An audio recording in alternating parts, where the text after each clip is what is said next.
जी क्या बात है। नारद जी कहने लगे, महाराज मैं जब इस पृथ्वी लोक का, मृत्यु लोक का भ्रमण करने के लिए इस धरातल पर आया तो मैंने समस्त तीर्थ विचरण किए। मैं काशी भी गया, मैं गोदावरी भी गया, मैं हरिक्षेत्र भी गया, मैं कुरुक्षेत्र भी गया। हर तीर्थ पर जाकर मैंने भ्रमण किया। अहम तो काशी गोदावरी तथा हरिक्षेत्रम कुरुक्षेत्रम श्रीरंगसेतुबंधनम यो मादेषु तीर्थेषु भ्रममाणतस्ततः। मैंने समस्त तीर्थों का भ्रमण किया, लेकिन जैसा मैं सोच के आया था ये पृथ्वी उसके विपरीत है, बिल्कुल उल्टी है। कैसी? बोले मैंने जब इस पृथ्वी पर आकर देखा तो मैंने क्या देखा? बोले सत्यम नास्ति।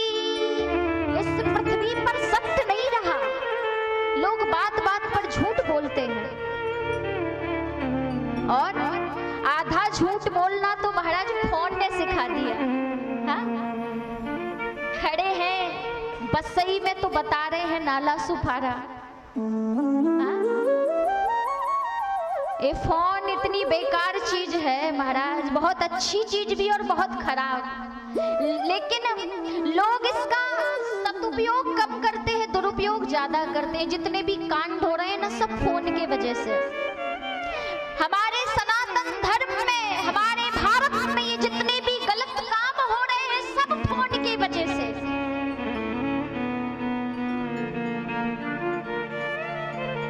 पहले कितना प्रेम था लोगों के अंदर, कितनी भाव था, कितनी प्रेम, कितनी भावनाएं थी। जब हम किसी रिश्तेदारी में जाते थे तो गले मिलते थे, उसका हाल चाल पूछते थे, भैया ठीक हो? चाय की पूछते थे, पानी की पूछते थे, भोजन की पूछते थे। अब जाते से ही क्या पूछते हो? भैया सी टाइप का चार्जर मिलेगा? अगर आपके पास नहीं है तो पड़ोसी से मांग लो। हाँ? ये फोन ने सब खत्म कर दिया, सारी भावनाएं खत्म कर दी।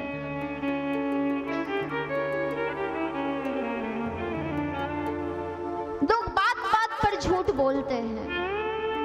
बोले सृष्टि पर सत्य नहीं रहा।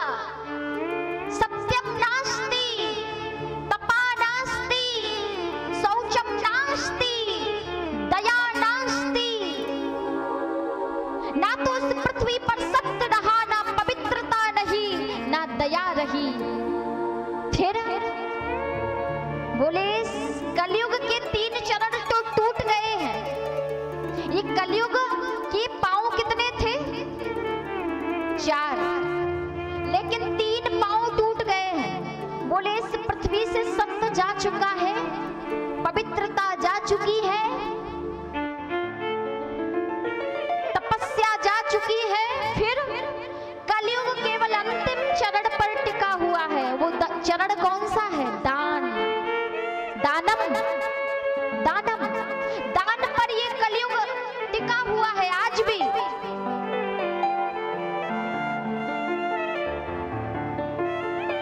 लेकिन विडंबना क्या है?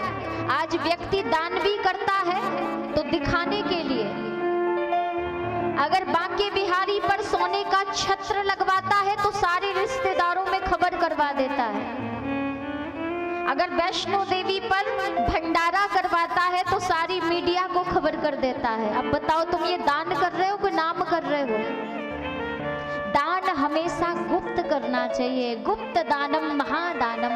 गुप्त दान की श्रेष्ठता ज्यादा होती है, महत्वता ज्यादा होती है। इसीलिए जब भी दान करो तो छिप कर, किसी को दिखाकर नहीं। हाथों की शोभा किससे है? सोने के कंगनों से नहीं। फिर हस्तस्य भूषणम दानम। हाथों की शोभा है दान से। जिस तरह एक पंछी के पीने से सरिता का नीर कभी कम नहीं होता, उसी तरह दान करने से कभी धन कम नहीं होता, बढ़ता है। तुलसी पंछी के पिए घटे न सरता नीर, और दान करें धन नहीं घटे जो सहाय रघुवीर। दान करने से कभी धन नहीं घटता, विद्या बांटने से कभी ज्ञान नहीं घटता। लेकिन आज लोग मंदिर में भी अगर पंखा दान देंगे, हमारे पुजारी जी महाराज बैठे हैं, इनसे पूछना, इनके पास आते होंगे ऐसे बहुत दानी भामाशाहियों, बहुत दानी आते होंगे इनके पास कि महाराज जी पंखा ले लो। एक बार एक मंदिर में एक सेठ जी ने पंखा दान किया। बोले महाराज हम अपनी माता जी की पुण्य स्मृति में आज मंदिर में पंखा दान कर रहे हैं, और माता जी का उस पर स्वर्ण अक्षरों में नाम छपवा दिया। पंखे के ऊपर माता जी का नाम लिखवा दिया, स्वर्गवासी रामकली देवी। अब पुजारी जी ने लिया और रामकली देवी को ले जाकर ऊपर लटका दिया। अब तो रामकली देवी ऊपर लटक गई बेचारी। अब जैसी रामकली देवी ने घूमना प्रारंभ किया, चक्कर लगाना प्रारंभ किया, तो इतने चक्कर लगाए, इतनी घूमी बेचारी सोच रही है कि इतने चक्कर तो मैंने 84 लाख योनियों में ना लगाए जितने मेरे एक बेटे ने अकेले लगवा दिए। अब बताओ ये तुम दान कर रहे हो कि नाम कर रहे हो? नाम पहले कर रहे हो, दान बाद में कर रहे हो। ऐसा दान मत करो, ऐसा दान आपका किसी काम आने वाला नहीं है। अगर दान करना ही चाहते हो तो वह दान श्रेष्ठ होता है हमारे जीवन में, जो दान हमेशा गुप्त किया जाए। गुप्त दानम महादानम। गुप्त दान के समय दूसरा कोई दान नहीं होता।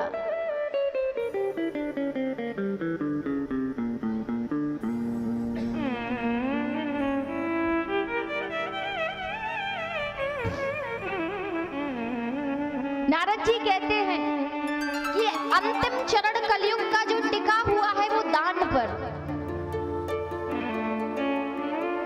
बल्कि इस संसार में ना तो सत्य रहा, ना पवित्रता रही, ना तप रहा, केवल दान पर टिका है। और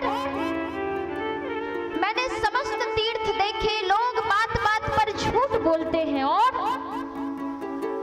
जब मैं थोड़ा आगे बढ़ा तो मैंने क्या देखा पृथ्वी पर कि लोग धन के लालच में आकर अपनी कन्याओं को नीच कुल के व्यक्तियों में बेच देते हैं, उनका क्रय परिक्रय कर देते हैं।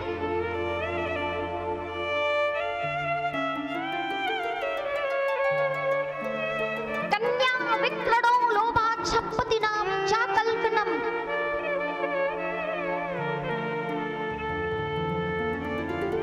किसी पिता ने देखा या किसी बेटे के पिता ने देखा कि लड़की वाले अच्छा दहेज दे रहे हैं, तो वहीं लड़की का, अपनी बेटी का रिश्ता फिक्स कर देते हैं। लेकिन यहाँ जितने भी पिता बैठे हैं, यहाँ जितने भी माताएं बैठी हैं, इस व्यास मंच से कह रही हूँ, मैं भी एक बेटी हूँ, आप अपनी बेटी का संबंध उस घर में कदापि मत करना जहाँ जिस घर में आपकी बेटी को दहेज के साथ में तौला जा रहा है, उसका सौदा किया जा रहा है, उसकी कीमत लगाई जा रही है। वो बेटी का बाप दहेज में और क्या दे सकता है, जिसने अपने जीवन की कमाई हुई पूंजी लड़के वालों को समर्पित कर दी, अपनी पूरी जीवन की पूंजी लड़के वालों को दे दी। अब वो बेटी के बाप से लड़के वाले और क्या चाह रखते हैं? जिसने अपनी हृदय का टुकड़ा आपको समर्पित कर दिया, आप उस पिता के सामने भी मांग रख रहे हो कि हमें इतना चाहिए, इतना चाहिए। अरे उस बेटी के पिता से पूछो, उसके हृदय से पूछो, जो अपनी बेटी को, जिसको 22 वर्ष उस आंगन में पालता है, पोसता है, लेकिन एक दिन एक अनजान घर में एक अनजान व्यक्ति आ जाता है और उस बेटी को हमेशा हमेशा के लिए अपने साथ ले जाता है। लेकिन वो बेटी बिना कुछ कहे, बिना कुछ सुने उसके साथ में चल पड़ती है अपने पिता के कहने पर, अपनी पिता की लाज को बचाने के लिए। तो समस्त पिताओं से प्रार्थना है कि अपनी बेटी का विवाह ऐसे घर में कदापि मत करना जहां आपकी बेटी को पैसों से तौला जा रहा है, उसका सौदा किया जा रहा है। क्योंकि जिस घर में आपकी बेटी का सौदा किया जा रहा है उस घर में कभी आपकी बेटी खुश नहीं रह सकती। उसकी खुशियां अगर चाहते हो तो उसके लिए एक ऐसा वर ढूंढो जो आपकी बेटी को पैसे से ज्यादा उसको खुश रख सके, उसको खुशियां दे सके। भले ही वो कम कमाता हो, आपकी बेटी का पेट तो भरेगा। जनक जी देखिए, जनक जी माता सीता कितने बड़े घराने से थी, लेकिन जनक जी कभी जानते थे कि उनकी बेटी को राजपाट का परित्याग करके जिस जनक नंदिनी जानकी ने कभी कमल के पराग से नीचे कदम नहीं रखा और वह जानकी को 14 वर्षों के लिए राम के साथ कांटों पर चलना पड़ेगा, वो जनक जानते थे? नहीं। जनक ने तो अयोध्यापति चक्रवर्ती सम्राट दशरथ के यहाँ अपनी सीता का विवाह किया था। चक्रवर्ती राम के हाथ में अपनी सीता का हाथ दिया था।